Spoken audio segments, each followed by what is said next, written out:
le podcast de la CPTS Paris 8. Avec Patrick Légeron, psychiatre, fondateur du cabinet Stimulus, nous allons voir le stress au travail. La problématique du stress au travail est apparue dans les années 70 du siècle dernier, donc il y a maintenant une quarantaine d'années. Il faut noter que c'était un phénomène assez paradoxal parce que c'était le moment où le travail devenait beaucoup plus facile, les machines remplaçaient les hommes et on a cru que la pénibilité au travail était terminée, mais il s'agissait en fait que de la pénibilité physique, car on a vu apparaître rapidement un autre type de pénibilité, la pénibilité psychologique, essentiellement représentée d'ailleurs par les problématiques du stress psychosocial. Aujourd'hui, nous disposons à travers le monde de nombreuses études nous montrant l'importance du phénomène. Ainsi, l'Agence européenne de santé et de sécurité au travail estime qu'entre un salarié sur 4 et un salarié sur 5 est victime du stress. Notre cabinet Stimulus, qui avons évalué à peu près 150 000 salariés depuis de nombreuses années, a à peu près les mêmes chiffres, c'est-à-dire que 25% des salariés se trouvent à un niveau d'hyperstress, c'est-à-dire un niveau beaucoup trop élevé de stress, mettant en danger leur santé.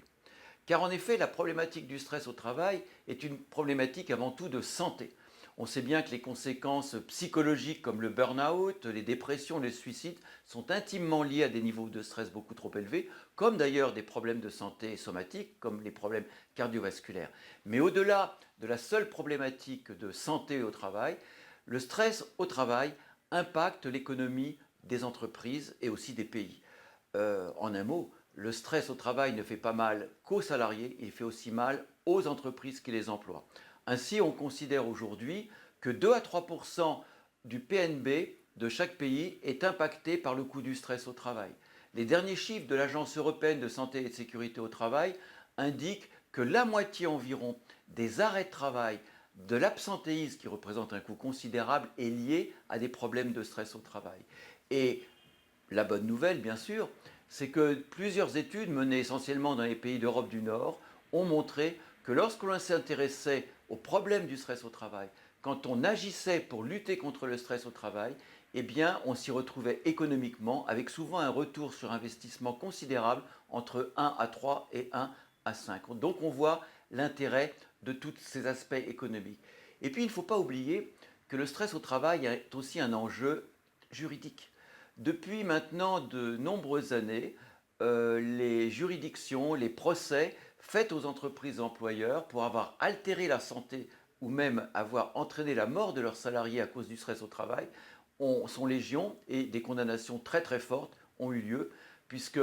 dans le droit du travail, l'une des premières obligations de chaque employeur est de protéger ou en tout cas de ne pas altérer la santé de leurs salariés. Et puis, n'oublions pas aussi les enjeux médiatiques. L'affaire de France Télécom a montré que lorsqu'une entreprise finalement apparaissait comme n'ayant pas pris soin de ses salariés et ayant même abouti à l'altération profonde de leur santé, voire de leur vie, eh bien que l'image est fortement détériorée. Donc on voit aujourd'hui à quel point les problématiques de santé au travail sont impactées et à quel point le stress représente l'un des grands enjeux. D'ailleurs, l'Organisation mondiale de la santé affirmait il y a simplement quelques années, 2 ou 3 ans, que le stress au travail devenait le premier problème de santé des salariés au travail. Pendant longtemps, les problèmes de santé au travail étaient essentiellement des problèmes de santé physique, c'est-à-dire des facteurs comme l'exposition à des substances chimiques ou le danger de certaines professions dans le bâtiment par exemple. On se souvient de l'affaire de l'amiante, on se souvient de beaucoup d'autres affaires de risques pour la santé liées à l'environnement professionnel, mais c'est aujourd'hui le stress au travail qui représente le premier grand risque pour la santé des salariés. Donc on voit l'importance que toutes les entreprises se mobilisent pour lutter contre ce stress au travail, non seulement pour protéger la santé de leurs salariés, mais aussi pour accroître leur performance économique. Malheureusement, les chiffres donnés à travers de nombreuses études européennes ou internationales montrent qu'un pays comme la France est extrêmement en retard.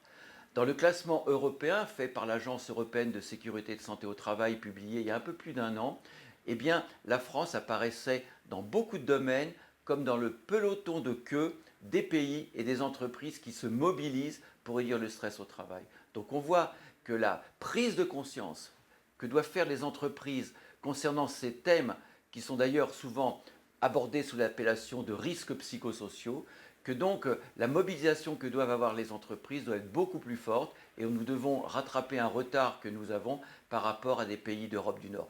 Juste pour illustrer le retard que notre pays a